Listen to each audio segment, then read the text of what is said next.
Xin chào tất cả mọi người đã quay trở lại với kênh của Quỳnh Trần GB và Cuộc Sống ở Nhật. Hôm nay thì Quỳnh sẽ đặt ra một cái thử thách là mình sẽ làm thử cục bò viên nhân trứng muối và gân nha mọi người. Thì hôm nay Quỳnh chuẩn bị ở đây là 2 kg thịt bắp bò. Quỳnh đặt mua trong siêu thị và nhờ người ta xay sẵn ra luôn rồi. Thì mọi người có thể mua theo cách của Quỳnh, hoặc là mọi người mua nguyên một tảng về nhà tự xay nha. Đầu tiên thì Quỳnh sẽ chuẩn bị ở đây là 110ml nước đá lạnh. Ở đây thì Quỳnh sử dụng là 110g bột bắp nha mọi người. Mọi người có thể thay thế bột bắp này bằng bột khoai tây. Và thông thường thì Quỳnh làm mấy cái bò viên ở nhà Quỳnh ăn thì Quỳnh sẽ không sử dụng bột năng, bởi vì làm bột năng thì ra cái bò viên của mình nó sẽ không có ngon nha mọi người. Và ở đây thì Quỳnh sẽ cho vào tiếp tục là bột nổi, hay còn gọi là bột nở, 20g. Cứ trung bình là 1 kg thịt bò thì mình sẽ cho là 10g ha. Quỳnh ở đây Quỳnh dùng 2 kg thì Quỳnh dùng 20g. Sẽ cho luôn cả cái phần nước lạnh này vào.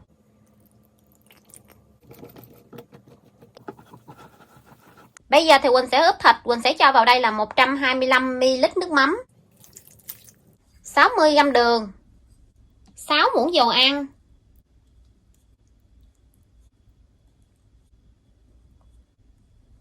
1 muỗng dầu mè, 10g tiêu. Tiêu ở đây mọi người có thể sử dụng tiêu đập dập hoặc là tiêu xay nhuyễn đâu cũng được nha. Tiêu hộp, có thể sử dụng tiêu đen hoặc là tiêu trắng. Đều cái phần bò này lên cho nó thấm hết gia vị. Quỳnh sẽ cho cái chén bột cùng với nước, cùng với lại bột nở vào luôn. Trộn đều lên. Sau khi mà Quỳnh trộn đều lên như thế này xong thì Quỳnh sẽ chia ra làm 3 phần nha mọi người.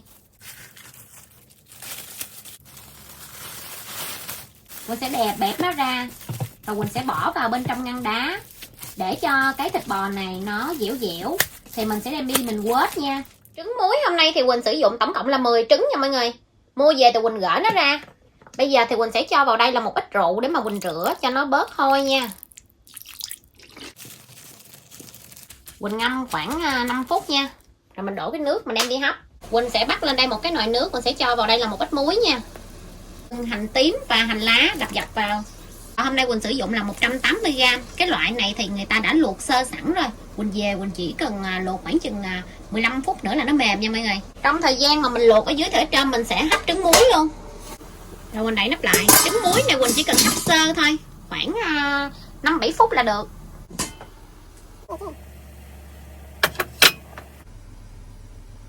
Tiếp tục thì Quỳnh sẽ cho cái chén bắp, cà rốt và đậu Hà Lan vào Quỳnh hấp. Ở đây thì Quỳnh mua sẵn nha mọi người, và người ta đã sắc hạt lựu sẵn rồi. Ở đây thì Quỳnh sử dụng là 50g. Quỳnh sẽ cho cái chén này ra luôn. Giờ Quỳnh cũng sẽ vớt hết những cái phần gân ở đây nãy giờ mà Quỳnh luộc ra luôn nha mọi người. Nãy giờ cũng đã chín rồi đó. Đây là cái bịch thịt bò mà nãy giờ Quỳnh bỏ vào bên trong ngăn đá đó mọi người. Thì đựng tiếng rưỡi thì nó cứng cứng dẻo dẻo như thế này nha. Mình bẻ được nè mọi người, là mình có thể lấy ra mình quết ha. Thì mình quết bịch nào thì mình lấy bịch đó ra nha, tránh trường hợp mình lấy ra sớm quá cái nó sẽ không có còn dẻo nữa mọi người. Thì bẻ ra như thế này nè, được là được ha. Rồi mình sẽ bẻ cục nhỏ nhỏ ra. Với lại khi mà mình cho vào bên trong đây mình quết á, thì tùy theo công suất máy nha. Cái máy nhà Quỳnh thì nó quết khoảng chừng là được hơn nửa ký, từ 700 đến 800g ha. Thì cái bịch này của Quỳnh thì nó khoảng là 700 mấy 800g thôi. Cho cái quết vào. Mình sẽ bật máy là số nhỏ nhất.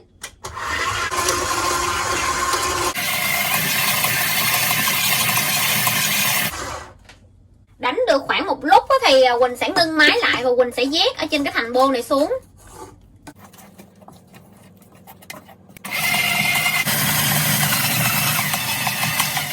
Bò này hôm nay Quỳnh sử dụng nó là bò bắp, nó có gân luôn, mà mình quết nhiều quá nó sẽ bị đứt đi những cái xớ mọi người. Nó sẽ làm cho cái bò viên của mình nó sẽ không có còn dai nữa nha.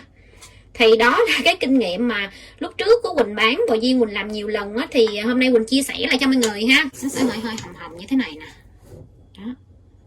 Và nó sẽ không có trắng y như là mình làm chả lụa nha mọi người. Nó chỉ như vậy thôi là được rồi ha. Quỳnh sẽ múc nó ra một cái khay. Rồi Mình múc ra rồi mình sẽ quết cái phần còn lại, và cái phần này khi mà mình quết xong thì mình sẽ cho vào bên trong ngăn mát mình bảo quản nha mọi người. Một chút nữa thì mình sẽ tạo hình một lần rồi mình đem đi luộc luôn nha. Đó. Rất là dễ và ngon mọi người. Siêu ngon, siêu xuất sắc. Đây là cái thau thịt bò mà Quỳnh mới vừa quết xong nha mọi người. Phía bên đây thì Quỳnh chuẩn bị một cái nồi nước sôi để mà Quỳnh chuẩn bị tạo hình bò viên và mình luộc nha. Hôm nay thì Quỳnh sẽ chia sẻ cho mọi người hai cách làm bò viên. Đó là cái cách truyền thống và cái cách mà mình làm cắt tóc nha. Cái tay á, thì Quỳnh sẽ nhúng vào bên trong nước. Thì Quỳnh sẽ chia sẻ cái cách làm truyền thống trước nha. Mình sẽ cho một cục bò viên vào bên trong tay Quỳnh trước vậy nè. Xong rồi sau đó nha, mình tém cục bò viên tròn tròn lại nha. Rồi cái ngón cái này của mình là cái ngón mà để mình tạo hình nha mọi người. Mình sẽ nặn cục bò viên lên. Đó, mình vuốt cục bò viên vậy nè. Rồi mình nặn lên như vậy. Cái muỗng của mình luôn luôn là nó đã được là nhúng vô nước để mình lấy cái cục bò viên ra thì nó sẽ dễ dàng hơn ha. Đó, mình sẽ cho vào nước như thế này.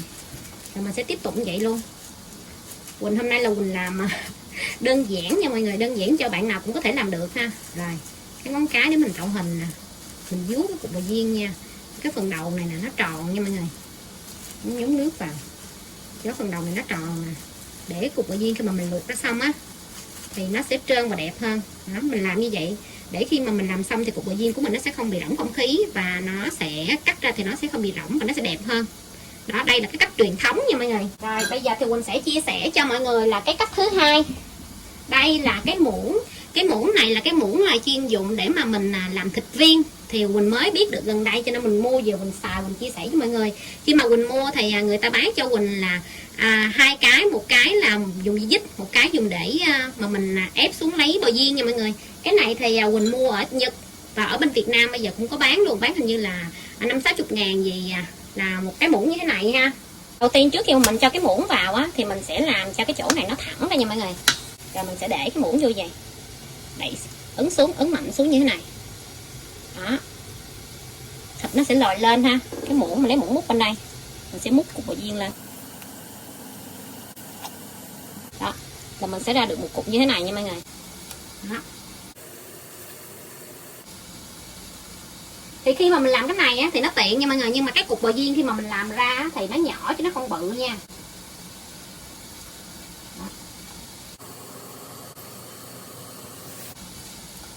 Tại mấy cục bò viên nhỏ này nó chín đó mọi người, thì mình qua mình sẽ làm cục bò viên hoàng đế nha. Mấy cái gân á, khi mà Quỳnh luộc xong thì Quỳnh sẽ cắt nhỏ nó ra, cắt nhỏ vừa vừa thôi, như là hạt lựu nha. Ở đây thì Quỳnh sử dụng là trứng cút. Mọi người có thể thay thế trứng cút là mình có thể là bỏ mấy cái viên bò viên nhỏ vào nữa nha. Và Quỳnh có là trứng muối và một ít rau nha. Thì Quỳnh sử dụng một cái tô và Quỳnh cho cái màng bọc thực phẩm vào bên trong cái tô, để một chút nữa khi mà mình gói cái cục bò viên lại thì nó sẽ dễ hơn ha. Ở đây Quỳnh sử dụng một cái muỗng này thì Quỳnh đã bao cái màng bọc thực phẩm lại luôn rồi. Cho thịt vào, thịt nó vàng cho nó mỏng ra. Gân vào trước nha.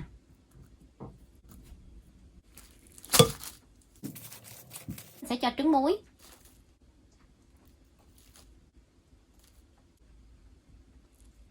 rau,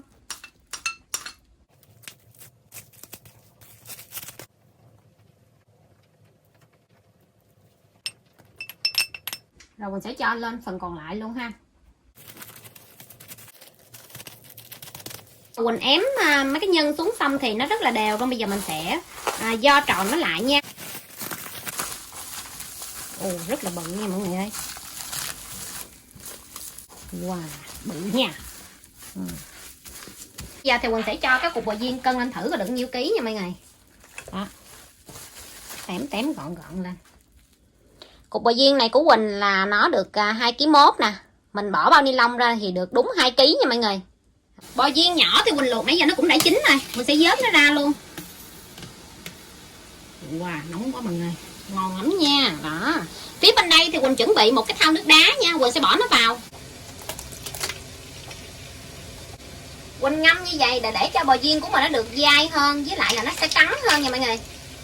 Đó, cho vào Mình sẽ cho nguyên một cái bịch vào luôn nha, rồi mình vớt cái bịch ra như thế này, rất là dễ dàng luôn nha. Cải và cà rốt vào luôn. Nó nóng quá.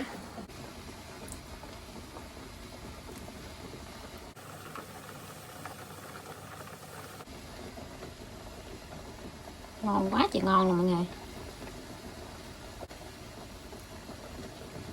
Mình cho bò viên ra luôn. Bò viên khi mà mình cho ra xong đó mọi người, thì mình sẽ lấy cái miếng ráp mình bọc lại nha. Chứ mình để cho nó khô cái mặt cái là nó bắt đầu nó sẽ bị đen nha mọi người. Mình sẽ lấy miếng ráp mình bọc lại, mình bỏ vào bên trong ngăn mát tủ lạnh để nó ráo nước, mình cho vào bịch ni lông cũng được nha. Quỳnh sẽ bắt đầu là Quỳnh nêm nếm vào bên trong cái nước súp này. Lúc đầu thì Quỳnh luộc cái nồi nhỏ đó cho nên Quỳnh cho một ít muối vào, nhưng mà Quỳnh đổ qua nồi lớn Quỳnh sợ nó trào á. Bây giờ mình sẽ nêm muối vào nữa nha. Nêm vào đây là một ít bột ngọt, nêm một chút xíu nước mắm cho cái vị nó đậm đà. Rồi tiếp đó thì Quỳnh sẽ cho đường vào nha. Lâu lâu thì mình sẽ trở bò viên qua lại nha mọi người, tại vì cái mặt này nó nổi lên á, mà mình không chế nước lên thì nó sẽ bị đen nha. Mình trở qua trở lại vậy nha. Thì Quỳnh luộc nãy giờ thì không biết là nó đã chín chưa. Bây giờ thì mình sẽ lấy cái que đó mình đâm vào nha, ở giữa nha. Đây.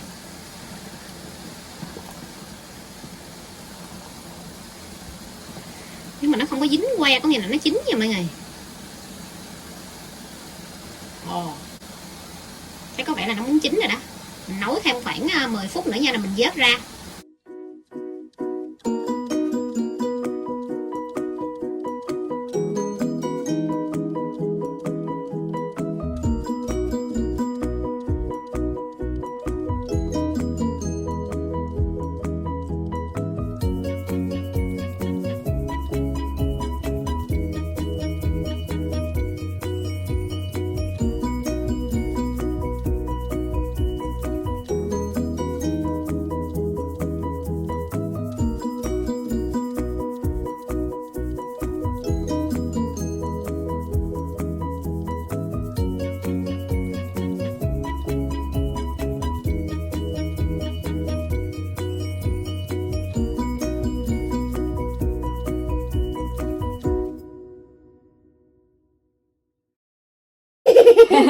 Rồi nhìn cô chú này, nhìn cô chú nhìn lên. Xin chào cô chú, xin chào các bạn, xin chào. Thì hôm nay sao nó đói quá đó mọi người, cái nó lên nó ăn trước rồi. Bây giờ mời mọi người ăn chung với Quỳnh nha. Hôm nay thì là một cái cục bò viên siêu to khổng lồ. Cục này 2 kg thì cũng cân cho mọi người xem rồi. Và cục này ăn chắc no 1 năm luôn mọi người. Rồi và mình sẽ ăn thử nha. Trời ơi, hôm nay thì Quỳnh mới làm thử cái cục siêu to khổng lồ như thế này nha mọi người. Wow, Quỳnh biết thì ở bên Việt Nam có bán cái loại này, nhưng mà Quỳnh cũng chưa có ăn bao giờ, cho nên mình mày mò mình làm thử nha. Đó, trời ơi, ở trong nè mọi người ơi. Ở trong nào là trứng muối, nào là trứng cốt nha mọi người. Đó, mình sẽ cắt ra đây. Trời ơi, đã chưa mọi người ơi, đây nè. Quá ngon luôn. Đó, bây giờ mình sẽ ăn thử nha mọi người, ăn thử nha. Mời mọi người ăn chung với Quỳnh nha. Trời ơi, nó giòn mà. Thì Quỳnh biết có rất là nhiều công thức làm bò viên siêu to khổng lồ, nhưng mà Quỳnh thấy mấy bạn nó làm thì không có quết đó mọi người.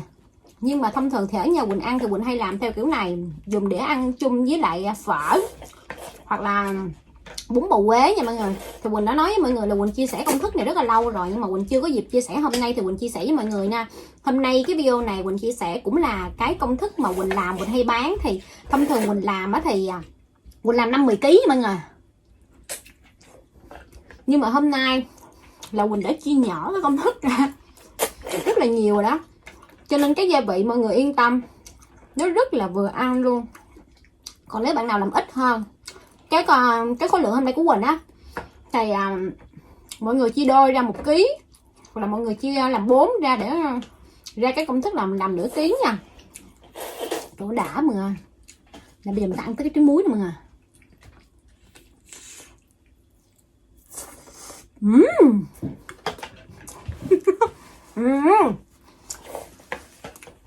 Trứng muối này là Quỳnh mua là trứng vịt muối. Nó ngon rồi. Nó hơi hơi mặn mặn, nó béo rồi. Đã khủng khiếp rồi nha. Itadakimasu. Nó ăn xong rồi đó mà. Nó nhanh dễ sợ mà. Bên đây thì Quỳnh chuẩn bị thêm là một chén tương nha. Quỳnh không biết ở bên Việt Nam ăn sao chứ thông thường Quỳnh ăn á thì Quỳnh hay chấm chung lại tương ớt mà. Hồi nãy Quỳnh định bỏ củ cải cà rốt vô mà bỏ củ cải cà rốt vô thì nhìn nó không có đẹp á. Quỳnh để với đèn chén chút đem lên ăn nha.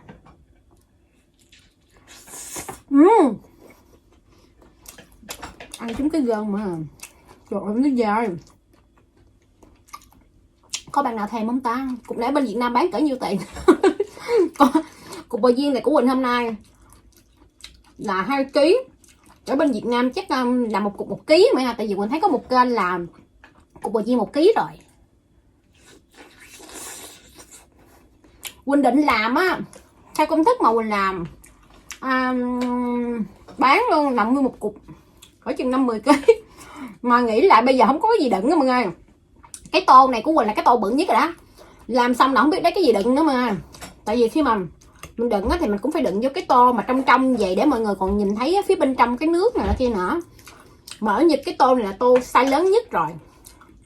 Làm xong không có đồ đựng để nhìn thấy mắc cười á mọi người. Đã mà. Phếm nha. Nguyên cái trứng muối mà.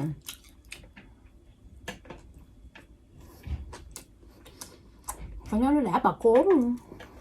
Sao bưng lên hết đi. でも辛いのか飲んじゃうのはダメ。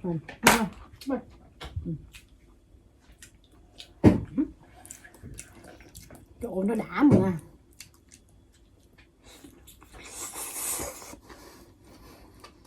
Ăn vậy nó hơi phí. Là bởi vì người ta sẽ ăn chung với là hủ tiếu hoặc là phở mà. Nhưng mà mọi người cũng biết hả, ăn thêm hủ tiếu với phở là mình sao không ăn nổi mà. Hôm nay mình chỉ là mình ăn bò viên thôi. Với lại mọi người biết sao không? Quỳnh làm hôm nay làm cái này nè, trời ơi tốn thời gian quá mọi người. Nó tốn thời gian nhất là cái thời gian mà mình nè để vào bên trong ngăn đá mà. Với lại thời gian luộc. Để vào bên trong ngăn đá thì mình để là mình ép nhỏ ra, cho nên mình để có 1,5 tiếng thôi. Nhưng mà thời gian luộc cái cục nảy bự á, cứ sợ nó không chín mọi người, cho nên mình phải luộc lâu, nó tốn thời gian.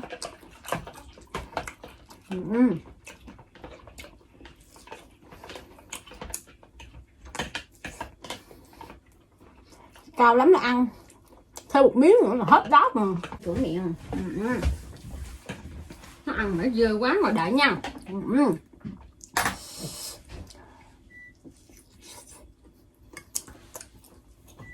Phải nói là lâu lâu ăn được bữa đã mà.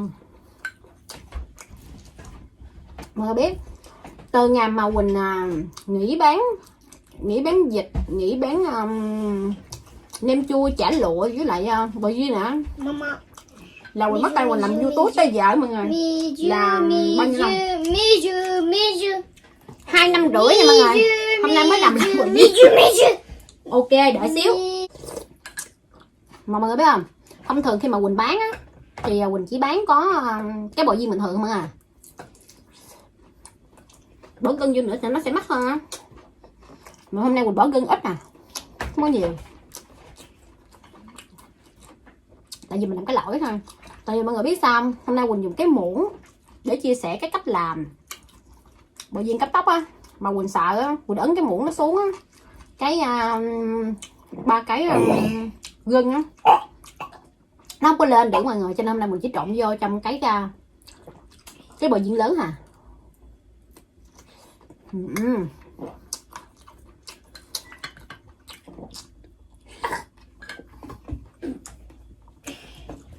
Cái chén súp này bây giờ nó ngọt khủng khiếp à.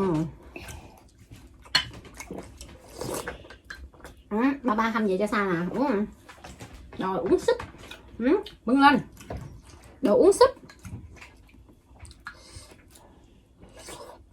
Hôm nay Quỳnh ăn cục này mọi người.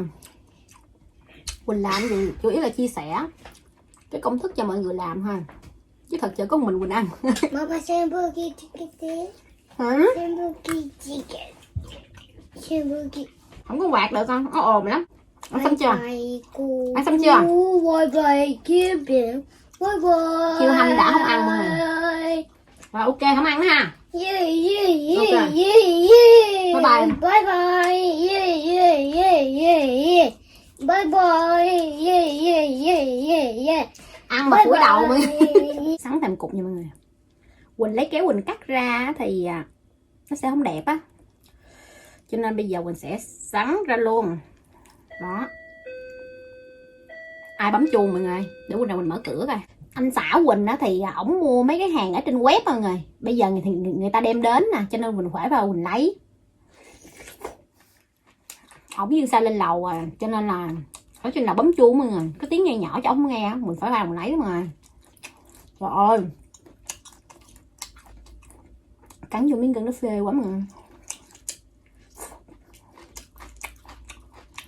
nó dai vừa mà không quá mềm.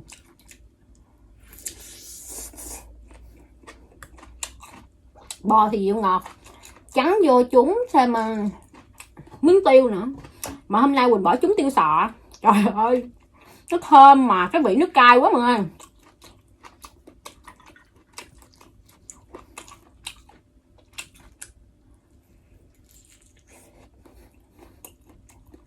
Quá đã mà.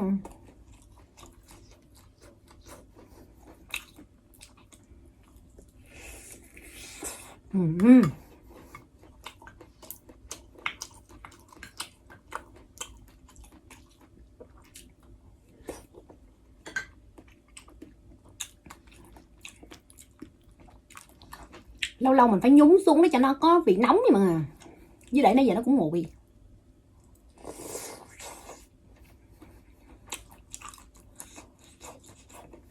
Quá đã.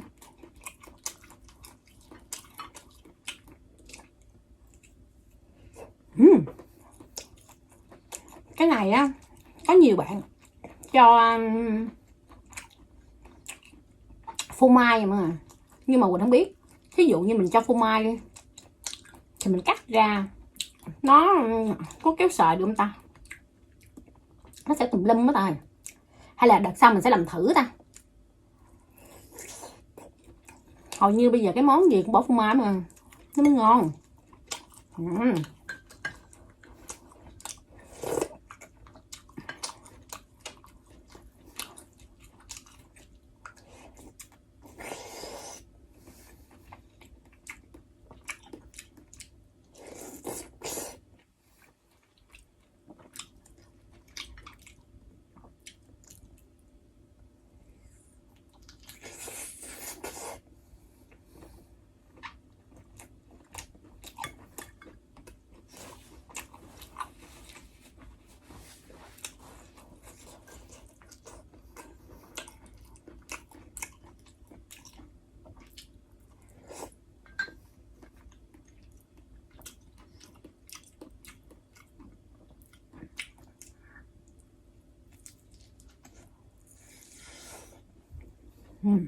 Đã mà.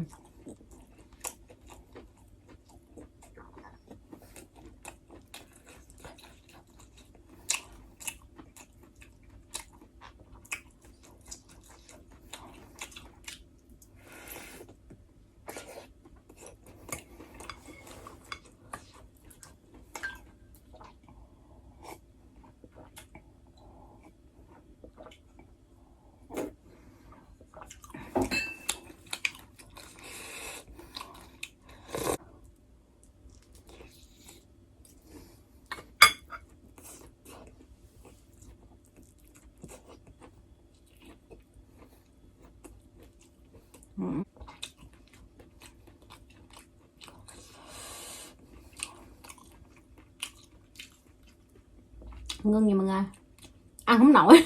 Giống như mình làm nó giống như nó bị cái hơi lắm, mà gọi là mình no ghê luôn á.